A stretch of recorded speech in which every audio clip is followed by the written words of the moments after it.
Okay, we got some serious news going on today. I will be upgrading my YouTube system. I actually am a trained photographer. A lot of people don't know that. I've been out of photography for a while, had to move. For a while, had to move. Difficulty finances, stuff like that. Insurance for the wife, all kinds of crazy deals. Not an easy thing. Anyway, we are getting somewhere little by little, and we're trying to recover. And I've been on YouTube for 2 years. I've been using the G7. There's very little I can say bad about the G7 for being a YouTube blogger camera. It works really, really nice. $650, I believe, over 2 years ago, which was a great deal. I've never tried the 4K. I've never had any need for it. Some people who have time for that. I have the equipment to edit it. I actually build my own camera, but I really didn't have the time for that. They're simple YouTube videos. I don't make any money on YouTube. The little bit I did make, they knocked me down in the end of February. I think it had a lot to do with the tax breaks they got from the White House. They don't need us little guys anymore. So anyway, the G7 is a great system. And after I decided to make my switch, I started looking around for lenses. And I started looking at a certain body, and I wind up seeing numerous other people were doing what I already thought of, but much more ahead of me. So here's where I am. Okay, I decided on AED for the focusing system, for the APS-C size sensor, and also for photography. It's not a full frame, but I'm going to show you some of the choices I made that would help me along that line to an extent. Okay, then I'm going to have to use experience and patience to get certain shots, because I won't be able to get the same shots I got with full frame without glass or D750 with some of the 1.8G lenses. So things are going to be a little bit different. It's going to be more of an artistic type. It's not going to be so much paid work at all anymore, okay? But let's get into the system I got and see what you guys think, okay? I hate the neck straps. You guys can do whatever you want with this. I couldn't care less. I already ordered a Black Rapid wrist strap. Cost about $40 on B&H. It used to cost $30, and I thought that was overpriced. But when I tried it, I was so happy with it. It worked so good, I went for it again. I looked for an alternative. I couldn't find exactly what I needed. Had to be the Black Rapid wrist strap. So that's where I'm at with that. Out of the door. RC6 remote control. This remote control actually does remote control the start and stop for video. Instead of going to an app and pressing this on the camera, pressing this on the phone, pressing this on the camera, pressing this on the phone, and then finally lining it up, and remembering to do that all the time. I'm not the first one who's going to say it's not so easy to remember it all the time, unless you do it constantly. I don't do it constantly. I do videos once every 2 weeks on average, sometimes once a week, so I don't remember constantly. This is so much more easier for me. Price is a little high. Typical Canon accessory, pricing being high, but the stuff just works. The only reason I came back to Canon for this setup, for my video and photography setup combined. Okay, if you're just going for photography, you're looking at different things most likely. But this is where I'm at in my price range. Okay, $25. Went to Best Buy, they had it for $40. I confronted the salesman, and he checked on his phone. He said I was correct, so I got it for the correct price. Otherwise, I would have walked out the door. I wasn't going to play no games for him, but I got it for the correct price, okay? Well, this is the Lumix charger for the G7 with different batteries. So when I sell that, I'll be selling with a second battery. It'll be up on eBay this weekend. If you guys see this video before it's sold, you might want to give me a shout out, because I ain't telling you too much.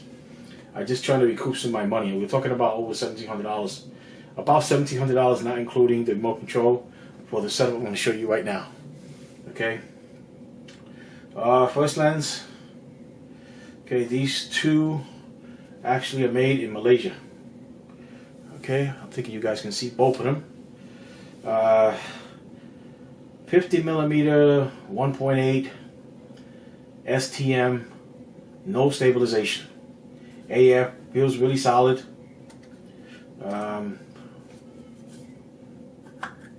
Like the glass, you guys can see that. Okay, it's not going to let in as much light. It's an APS size sensor, hence the glass is smaller, so it's not going to let as much light as a full frame.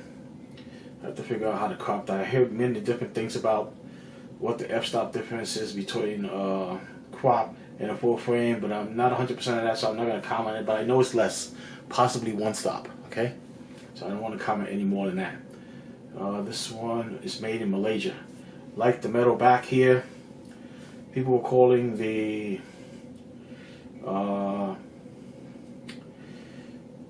Plastic Fantastic. I believe it's called the Fantastic Plastic, the original one. It's like under $100, something like that. Possibly version 2. Okay. This one is tricky because the motor sounds off on this one. The stepper motor, you can hear it on the video on some of the reviews. So you want to be careful with this one. You might want to use a lavalier mic if you can, and you won't hear the sound, or some kind of off-camera audio. Okay, then you won't hear the sound of the motor on this. I haven't tried it, and I usually have ambient noise, room ambient noise, so I might not even hear this show up on my video. So I don't know yet. I haven't tried it, but this is some of the reviews, what they're saying. Okay, what's the thread on here? 49mm for the filter. None of these lenses actually came with the lens hood. Guessing Canon is going to try to hit us for $25 a piece. That's 4 lens hoods. It's another $100. They're going to hit us up pretty good. Okay. This is going to be equivalent to about 80mm with a 1.6 crop. So might be a nice portrait. Beginner telly, low light indoors. Might get decent bokeh on here. Has 7 rounded blades. Interesting lens. What was the price on this lens? I believe $125 plus tax. Jesus, you ain't getting any better for this kind of money. Despite the noise and the lens is going to protrude, it has electronic of focus by wire to the motor here. It's not mechanical tied in, so it's not going to be as precise. It's going to be a little more difficult. I like the damping, it's fine. But if it's protruded, you want to, before you turn the power off, you want to reset it so you don't push the inner barrel of the lens in and you don't break the motor, something like that. Something to be careful with, okay? Might even want to get a good pouch here. I heard if you drop these, you might trash them. But for $125, this is really good job Canon did for the APS size setup and their video shooting setup for the 70D, 80D. Very, very nice. Can't say much about this until I test it. I gotta go out there and see what kind of imagery I can get. I'm really more a photographer than a videographer, despite having my YouTube channel for repairs. My YouTube channel is not a photography channel, but you might see a few things up there, especially if people start asking me questions. Nice Pancake. EFS, that first one was a full frame, so it works on full frame. And crop sensor. This body has a bonnet here on the back, and you cannot put this in a full frame like some others that do not have this bonnet. Canon don't want you to use this in full frame. They put that there on purpose. Nice metal mount. Okay, so the first two have a metal mount, so that's really nice. This has AF on it. Excuse me. 2.8 aperture. Okay, 24mm equivalent. They're saying it's about 38, maybe 38.4. 52mm threads on here. Nice setup. Focused by wire again. It says macro on here. 0.16. Or I guess that's how close I can get. Meters, excuse me, which would be about just a hair over half a foot, so maybe 13 inches, I don't know, 12.5 inches, not sure. Okay, those first two lenses here are made in Malaysia, and they have a very good reputation. This one feels sturdier. It feels like this is aluminum body on this one. Very solid. You have to really go for the button. You're not going to hit it by mistake. Less quality feel on the switch here because all plastic. Okay, this aluminum here makes a difference. I'm pretty sure this is aluminum just looking at it and feeling it. Very, very nice. Both these lenses. I'm going to be very happy. Ironically, with an APS-C size sensor, I'm getting 4 lenses, ultra wide, and 2 primes. Not bad. Alright, Canon's doing a lot of things right. I could have went for different manufacturers, but I didn't. I want the AF consistency. The other ones are not that much better, especially when it comes to sharpness and detail. I think I'm going to get the most out of what I'm showing you on the table for now, for my YouTube videos and for my photography. Okay, it's been a while. Have to get back into practice. Okay, the next lens is made in Thailand. Okay, this is a unique lens, well known. Actually, all three of these are well known. So some of you guys know where I'm going with my setup already. You know I'm going from ultra wide to a walk around lens, and you know I'm got two primes for different kind of work. All right, those two can be used for indoor.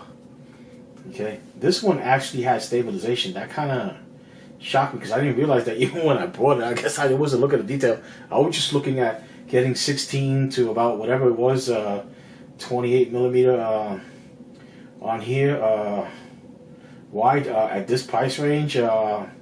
This kind of sharpness, I was like, that's what I need, and this weight. So I was very happy to see all that. Okay. Plastic mount. Some people might say that is something to be careful of. The G7, the Canon Premium, has a plastic mount. I haven't heard anybody break one of these in a very long time. I guess unless you dropped it.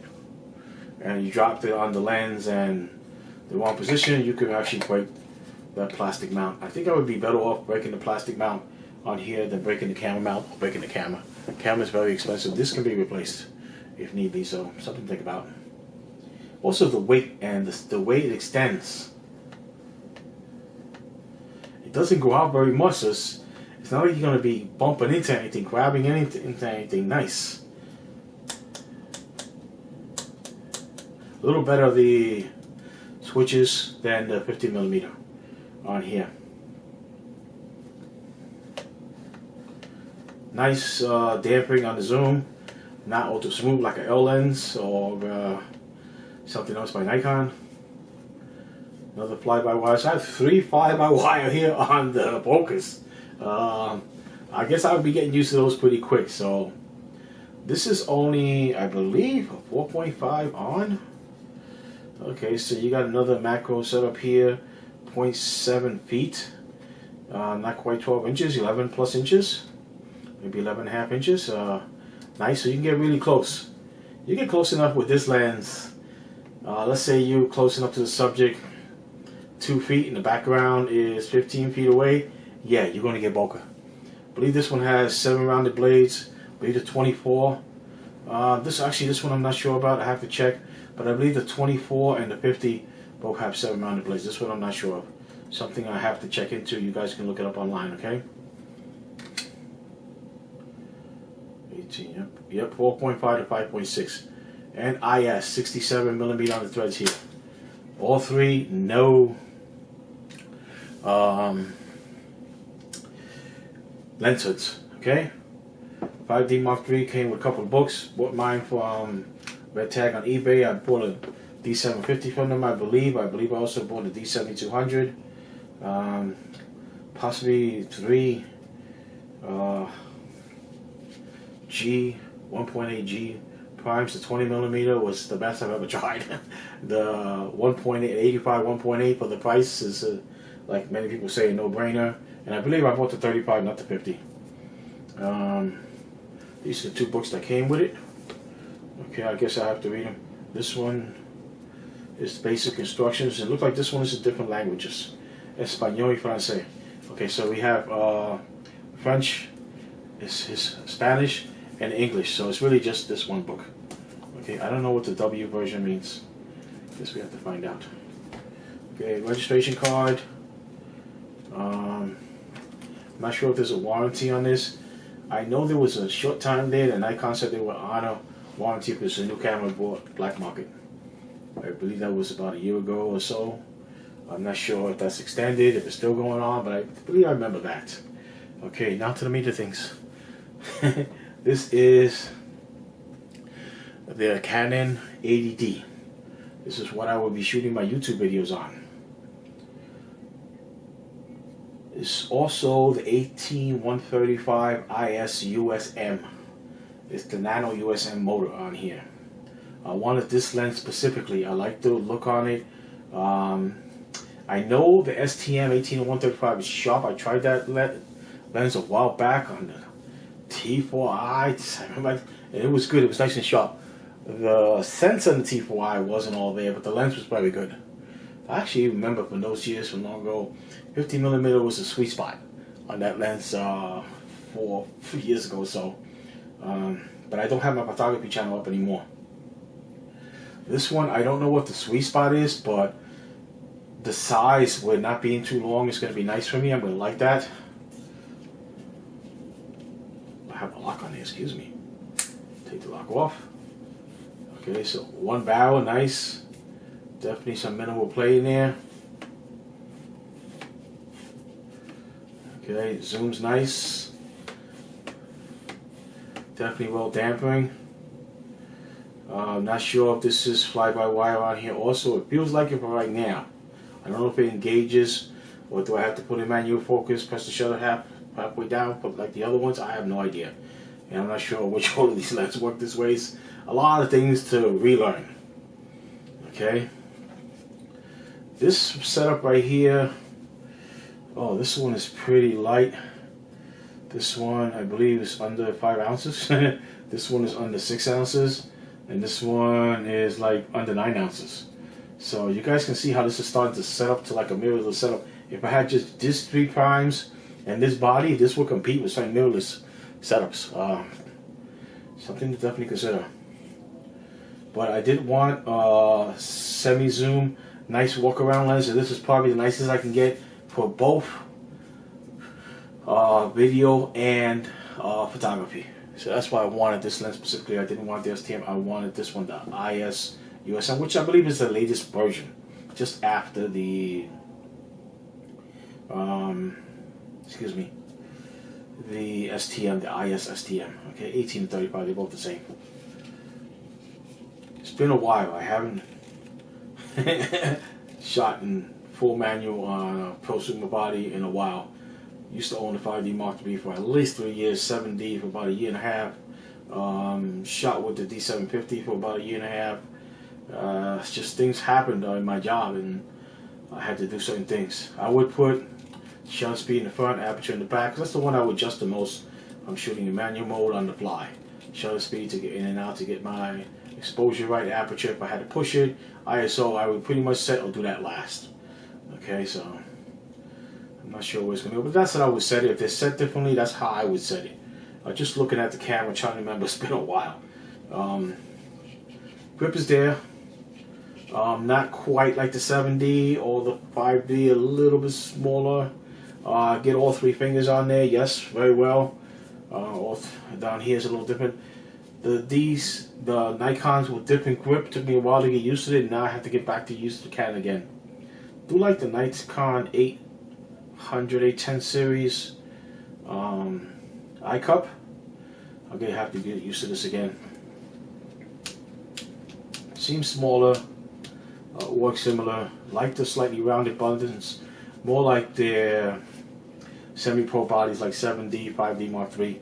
This is probably considered a prosumer body, which is very good. Yeah, it's gonna take me a little while. Shutter, aperture, ISO, in the fly. I usually don't look up here. I usually might look on the screen or get an idea where I'm at.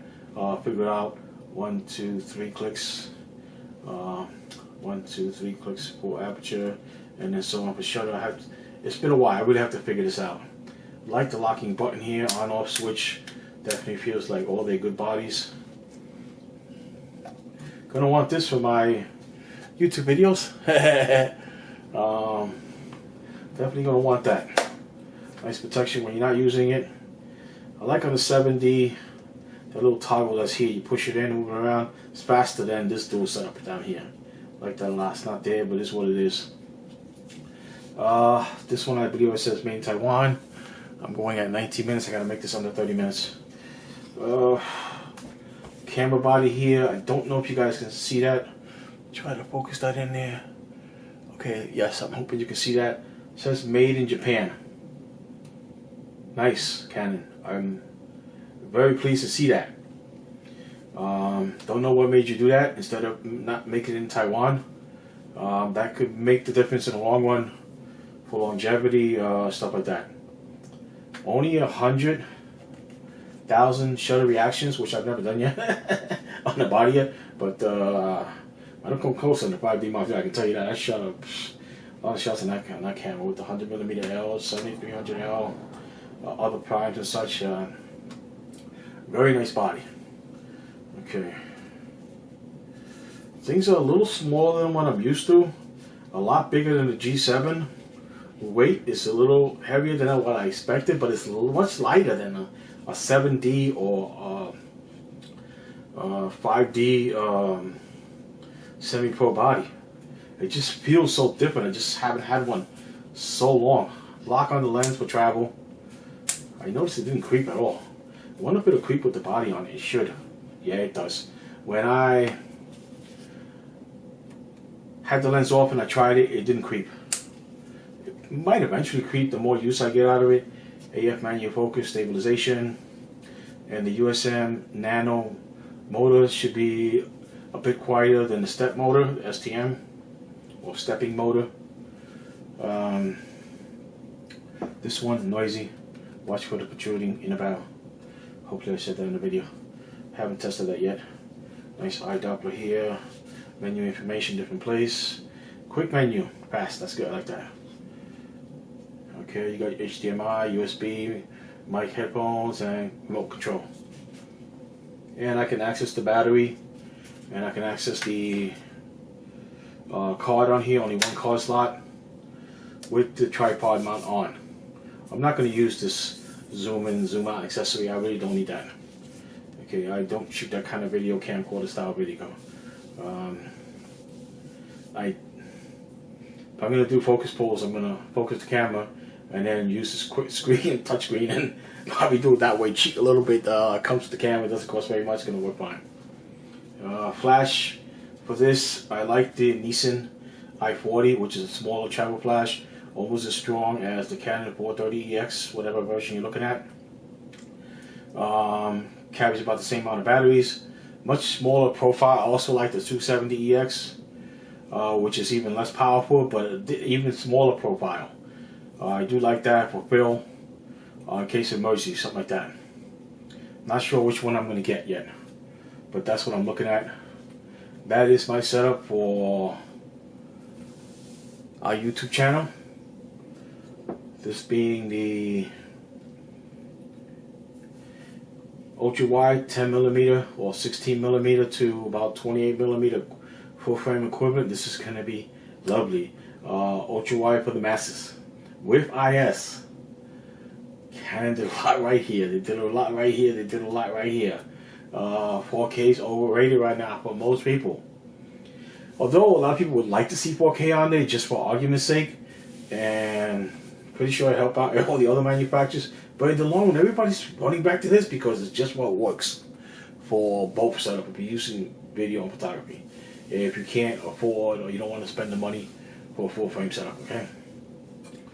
Then you might be looking at the Sony, which is outrageously annoying. I don't even want to get into it. I'll be polite on that. Okay, that's it. You guys have any more questions, all you got to do is ask. I'll try to give you the answers the best I can. Again, this is not a photography channel. I am a photographer. I have experience that will be evident later on. And I will see you guys in the next one.